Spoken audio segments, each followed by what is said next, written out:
التغطية الخاصة لقرعة كأس العالم. الجزائر تحضر للمرة الثالثة في كأس العالم بعد مونديالي إسبانيا 82 وبوجود شيخ المدربين الجزائريين رابح سعدان، والمونديال الثاني الذي تشارك فيه الجزائر وتكون إيطاليا مدافعة عن لقبها. ربيع أبو شقرة.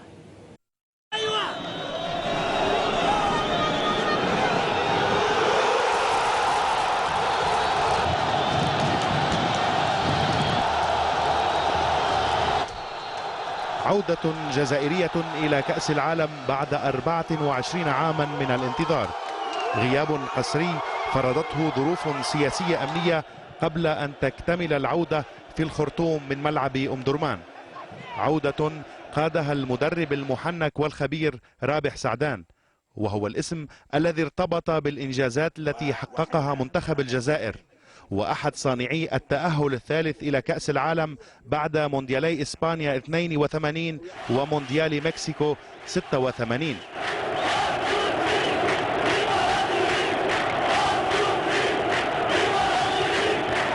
لقد تواجد المدرب الشيخ كما يطلق عليه في الجزائر ضمن الجهاز الفني الذي أهل الجزائر إلى مونديال إسبانيا كمساعد للمدير الفني السوفيتي روغوف على حساب نسور نيجيريا، كما قادها في المونديال إلى جانب المدرب رشيد مخلوفي والمعوش إلى ما حققته من إنجازات على حساب ألمانيا الاتحادية في 16 من يونيو في خيخون، وفي 24 من يونيو في أوفييدو على حساب تشيلي. بلومي عن طريق بلومي في الدقيقة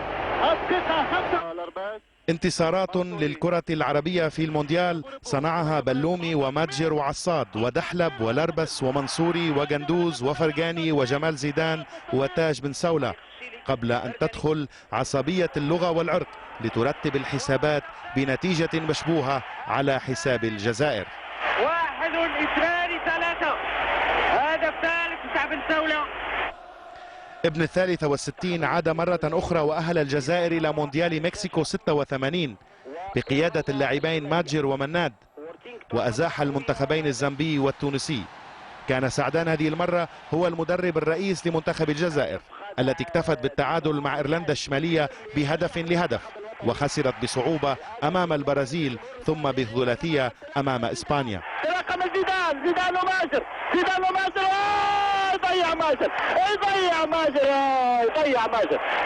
ماجر فرصة ذهبية بعد اصطدامه بأحد المدافعين. ماجر كانت ممتازة المحاولة. غادر بعدها سعدان قبل أن يعود من باب أوسع في كأس الأمم الإفريقية عام 2004 ثم في أواخر العام 2007، ويقودها بعد ذلك إلى المونديال الثالث في تاريخ الكرة الجزائرية على حساب منتخب مصر بطل أفريقيا في النسختين الأخيرتين.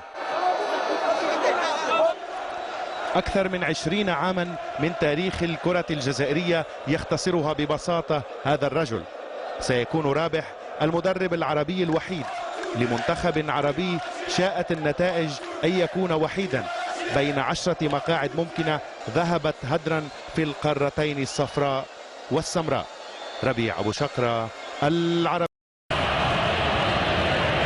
الاسم المنتخب الجزائري، اللقب محارب الصحراء، صانع المجد الشيخ رابح سعدان، المناسبة مونديال 2010 بجنوب إفريقيا، لكن الأجمل من ذلك سنفونية النصر التي سترافق الخضر إلى بلاد نيلسون مانديلا.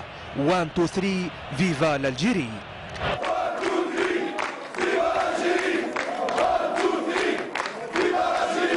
رحلة مونديالية سبقها مشوار طويل وشاق كتب له أن ينتهي بسلام وأمان في السودان وأمام بطل إفريقيا المنتخب المصري.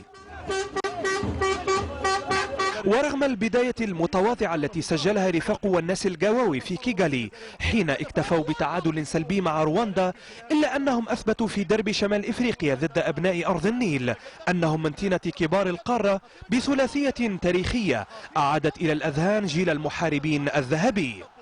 المنتخب الجزائري يقدم مباراة العمر ويتقدم بالهدف. وفي الجولة الثالثة وجه الجزائريون رسالة شديدة اللهجة لزامبيا في عقر دارها بهدفين ثمينين ليعودوا إلى الديار بأفضل الحالة النفسية.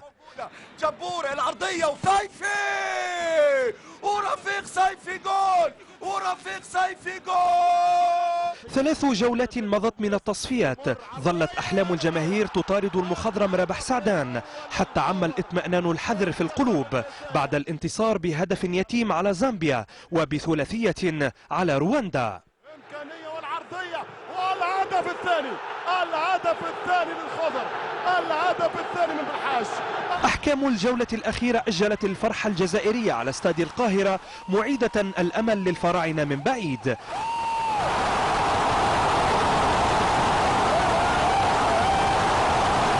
إلا أن قدم عنتر يحيى الذهبية صنعت الربيع في أم درمان ليجلس المنتخب الجزائري على المقعد العربي الوحيد في مونديال جنوب إفريقيا. إذن 6 أشهر تفصلنا عن مشاركة الجزائر في كأس العالم، وبصوت عربي واحد نقول بكل فخر: نحن معكم يا خضر، فكونوا محاربي الصحراء كما عودتم العشاق.